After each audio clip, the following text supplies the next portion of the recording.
নমস্কার। ভিডিও শুরু করার আগে তোমাদের একটা কথা বলতে চাই, যারা আমার ভিডিও দেখে তার ম্যাক্সিমাম প্রায় 70 থেকে 80% নন ফলোয়ার। তো প্লিজ যারা আমার ভিডিও দেখছো, যদি ভালো লাগে তাহলে অবশ্যই ফলো করো, যাতে করে আমার প্রোফাইলটা আরও বড় হয় এবং আমি তোমাদের জন্য আরও ইনফরমেটিভ ভিডিও বিভিন্ন টপিকে নতুন করে আনতে পারি। কিছুদিনের মধ্যেই নতুন ইউটিউব চ্যানেল খুলবো, তখন সবাই সাবস্ক্রাইব করে দিও। তো চলো দেরি না করে আজকের ভিডিও শুরু করা যাক। আমরা সবাই জানি আমাদের ভারত এমন একটা দেশ যেটা চারদিকে শত্রু দ্বারা ঘেরা।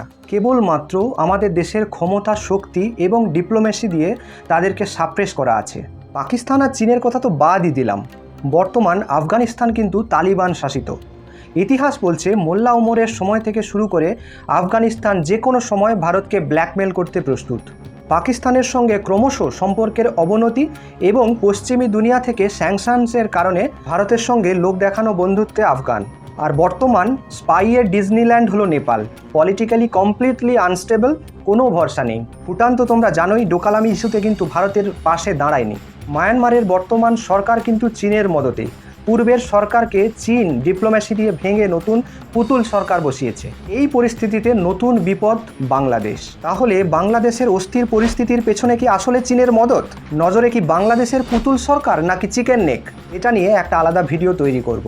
প্রথমত, অর্থনৈতিকভাবে বিপর্যস্ত এই দেশ সাম্প্রদায়িক এবং ধর্মীয় মেরুকরণের শিকার। আপাত দৃষ্টিতে শেখ হাসিনার অপসারণ অন্তর্বর্তী ছাত্র আন্দোলনের প্রভাব মনে হলেও এর আসল কারণ জেএমবি বা জামাত উল মুজাহিদিন। দীর্ঘদিন থেকেই পরোক্ষভাবে আইএসআই-এর মদতে বড় হচ্ছে জামাত, যা চীনের কাছে কিন্তু অজানা নয়। বর্তমানের অন্তর্বর্তী পুতুল সরকার ভারতের সঙ্গে সুন্দর ডিপ্লোম্যাটিক রিলেশন মেনটেন করুক, জামাত কখনোই চায় না। মনে করা হচ্ছে আগামী 2 থেকে 3 বছরের মধ্যে চীনের ফেলা টাকায় পা দিয়ে শ্রীলঙ্কার মতোই বিক্রি হয়ে যেতে পারে এই বাংলাদেশ। পাকিস্তান, মালদ্বীপ, শ্রীলঙ্কার পরে বর্তমান চীনের তৈরি সরকার কিন্তু মায়ানমারে।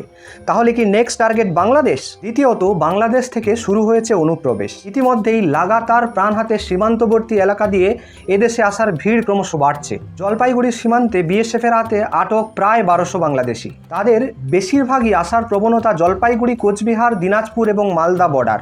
অর্থাৎ তাদের অবস্থানগত ইচ্ছা যেটুকু দেখা যাচ্ছে সেটা পরিষ্কারভাবে পশ্চিমবঙ্গ এবং বিহার বর্ডার। তাদের কাছে কিন্তু দুটি রাজ্যেরই প্রশাসনিক দুর্বলতা আগের থেকেই জানা। সত্যি বলতে কি, সবাই চায় আশ্রয়, সবাই চায় বাঁচতে। আত্মীয় পরিজন, ঘর বাড়ি সমস্ত কিছু ছেড়ে এদেশে আসার তাগিদ। কিন্তু আমাদের ভাবতে হবে, আমাদের কি সেই সামর্থ্য আছে এত শরণার্থীকে আশ্রয় দেওয়ার? একসময় সিরিয়া বা গ্রিসের এমার্জেন্সি পরিস্থিতিতে ইউরোপের অর্থনৈতিকভাবে সমৃদ্ধ দেশগুলি রিফিউজি নিয়েছিল, কিন্তু তারাও পরে এর থেকে শিক্ষা পেয়েছে। এখন দেখুন, গাজার শরণার্থীদের না নিচ্ছে মিশর, না নিচ্ছে ইরান, না নিচ্ছে ইউরোপ। অর্থনৈতিকভাবে আজও আমাদের দেশ পুরোপুরি স্টেবল নয়। বিভিন্ন জায়গায় কর্মসংস্থান নেই, অনেক কিছুরই পরিকাঠামো আজও সম্পূর্ণভাবে গড়ে ওঠেনি। তার উপর এই পরিস্থিতিতে শরণার্থী আসা অত্যন্ত ভয়ঙ্কর। বিভিন্ন সূত্রানুসারে এদেশে আসার সংখ্যাটা প্রায় 1 কোটি, যেটা নেহাতি কম নয়। সবচেয়ে অবাক লাগে কি জানেন তো, এই অবস্থাতেও ভোট ব্যাংকের দিকে তাকিয়ে কিছু রাজনৈতিক দল চাইছে শরণার্থী এদেশে আসুক। অবিশ্বাস্য লাগলেও সত্যি, ওরা কিছুদিনের মধ্যেই ভোটার কার্ড, আধার কার্ড, রেশন কার্ড সব কিছুই পেয়ে যাবে। আর তারপরেই সর্বত্র লাইনে বাড়বে ঠিক থেকে অবৈধ ভিড়। এরপরেই শুরু হবে আসল খেলা, বাড়বে ক্রাইম রেট। এনআরসি তো ভুলেই যান, গণ আন্দোলনের নামে এরাই এক ধাপ এগিয়ে গলা চিপে ধরে বলবে কাগজ আমরা দেখাবো না। আর এদিকে আমাদের দেশের বুদ্ধিজীবীরা একসুরে গান গাইবে, অন্য কোথাও যাব না, এই দেশেতেই থাকবো। এখনও সময় আছে।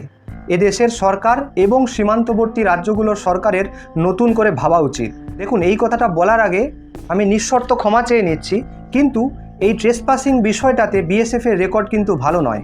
যাই হোক, দেশটাকে শরণার্থী শিবির হতে দেবেন না প্লিজ। ওরা হিন্দু, মুসলমান, খ্রিস্টান যাই হোক না কেন, ওরা বাংলাদেশি। ওটাই ওদের দেশ, ইন্ডিয়া নয়। ওরা ওদের লড়াইটা লড়ুক। বাকি এই নিয়ে আপনার কি মত জানান কমেন্ট বক্সে। নতুন কিছু আইডিয়া থাকলে অবশ্যই শেয়ার করুন। ভিডিও ভালো লাগলে ফলো এবং সাবস্ক্রাইব করতে ভুলবেন না। ফিরছি নতুন ভিডিও নিয়ে। নমস্কার।